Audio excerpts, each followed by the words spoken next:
Ai omorât din întâmplare chiar și ultima speranță. Te-a legat prea multe nopți, te chinuiau în viață. Acum plâng și eu știu cât de mult pot să-ți vorbesc. Spune numai ce gândești, doar cu zâmbetul pe față. Spune mama mea ce gândești și dacă ți este dor. Aș vrea să-ți răspund la întrebări și atunci când dorm.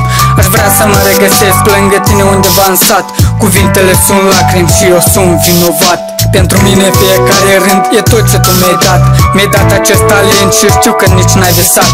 Dar eu știu că tu ești mândră să-ți vezi copilul care se mândrește cu lui mamă, e ca o floare.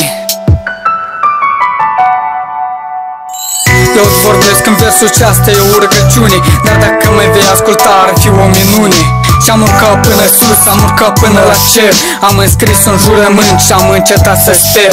Am încetat să plâng în fiecare zi de dorul tău. Știi, mamă, sunt copil și așa vrea și Dumnezeu. Când ziua vine mă gândesc la câte lacrimi au căzut, la câte amintiri cu tine am crezut la început. Mă înnec în lacrimi care ca ce inima mă doare. Sunt copil și dorul meu e poate cel mai mare. Și sufletul mă doare că nu ești lângă mine. Să-mi spui că mă iubești, să văd că ți-este bine. Fiindcă atât de scumpă, o mamă scumpă ești. Chiar dacă m-ai lăsat, n-ai vrut ca să mă crești. Eu nu sunt supărat, dar dacă mi-e puțin rușine, altcineva mă crește, mă educă, mi-e bine. Am fost un luptător în toți acești ani și vezi trecuturi ani, fără griji și fără bani. Și nu mi-a fost ușor, am plâns, am îndurat, clipind din ochișor, știind că m-ai lăsat.